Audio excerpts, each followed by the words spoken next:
Hey, it's Spencer. I'm out here in our agroforestry zone, and we're going to be showing you today what we're working on, and we're working on clearing. So this is the continuation of our series about setting up an agroforestry. So out here we're working in a fallow. This is a 15-year fallow, and we're coming through this zone and working it to take the vegetation down.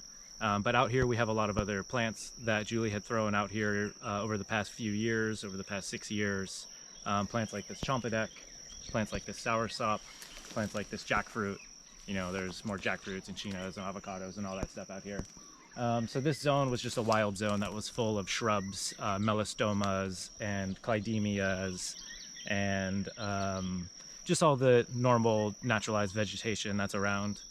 So over the years she was throwing seeds out here, and about 2 years ago we decided that we wanted to come through here and turn this into a full Syntropic Agroforest. So we've kind of been letting this area fallow, but we've also been like really thinking about it and minorly working with it so that it doesn't become a problem to work with. So over those few years we came around and we cut some trees, some of the larger trees like that Cecropia right there, and cutting those trees, just the large trees, and allowing the shrubby vegetation to continue to hang out over here. So that's kind of the process that we've been doing over the past few years. And so at this point, we're finally ready to come and bring all this vegetation down to the ground so that we can set up some agroforestry rows. So the agroforestry rows are Syntropic Agroforestry rows. These are highly organized systems that are based off of production and efficiency with management. So yeah, we're coming through, we're taking all this down right now. And yeah, I just want to show you some of our nuances about what we're doing today. So all of this vegetation behind me, we're going to be taking down all the way to those Cecropias around that area. Is that's kind of the edge of our boundary of our zone. So it's kind of this zone right here that we're working. So we're going to be coming through, we're going to be weed whacking some of this material, some of this vegetation, like some of these ferns. And then so we'll be weed whacking, and then we'll also be chainsawing. So we'll be creating piles like this, just like in our last video. So these are stick piles. So basically we're creating compost piles of just vegetation so that we can come back and deal with that vegetation. And then we're going to be coming through and chainsawing all these larger trees, taking them down. And then one real specific tree that we're working with right at this moment is this autograph tree. So the autograph tree is one of our most problematic invasive plants in this area. It grows as an epiphyte, so that means that, you know, birds are spreading these seeds, and these seeds can actually sprout at the top of a tree. And then what they do, like a strangler fig or like a banyan or something, then they'll work their way downward with their roots and get to the ground.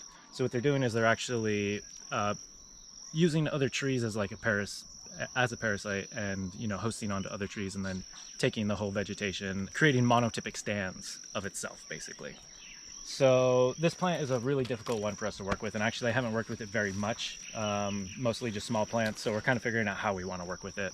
So what we're doing with this particularly is we're just putting itself in its own compost pile.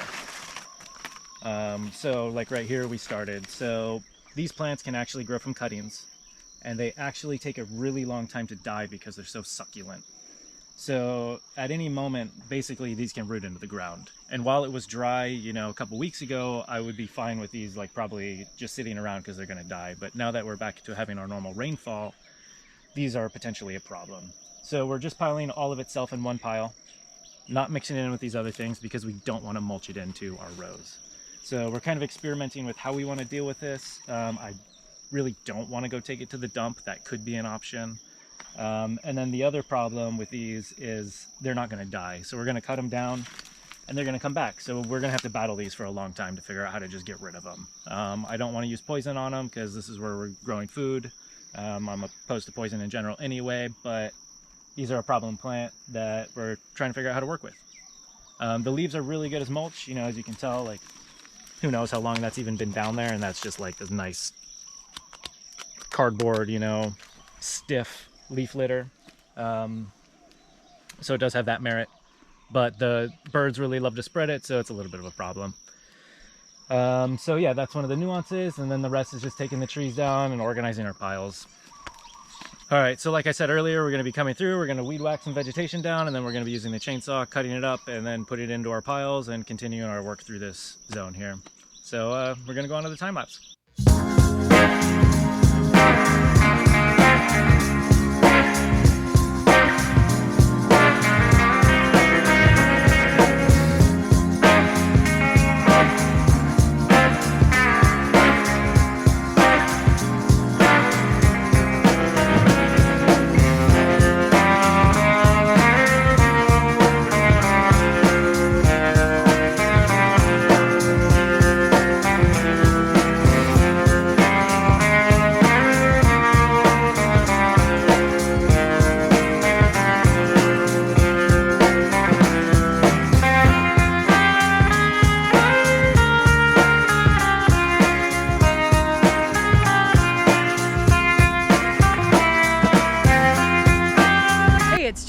I'm talking now, and we are all done with our second push. It took us just about under 4 hours, and I am standing in the same spot as before. As you can tell, looks a little bit different behind me. So I'll go ahead and walk you through kind of what we got done here.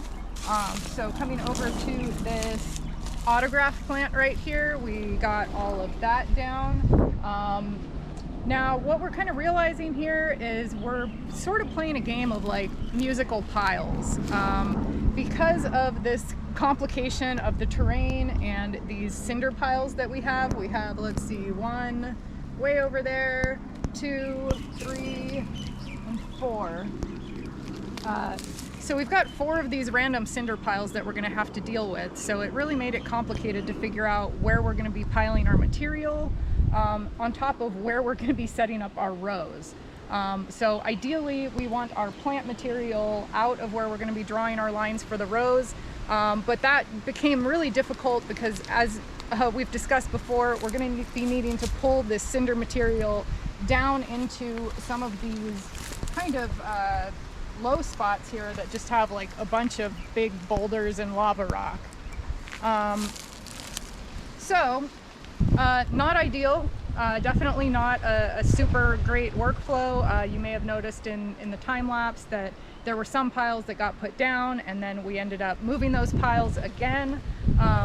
So that was kind of day 1, and then day 2 we ended up kind of determining that we didn't really want to try to pile anything up at all as Spencer was working.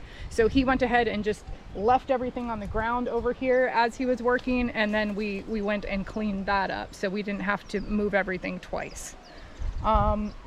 We did hold off on pushing all the way back to the windbreak there.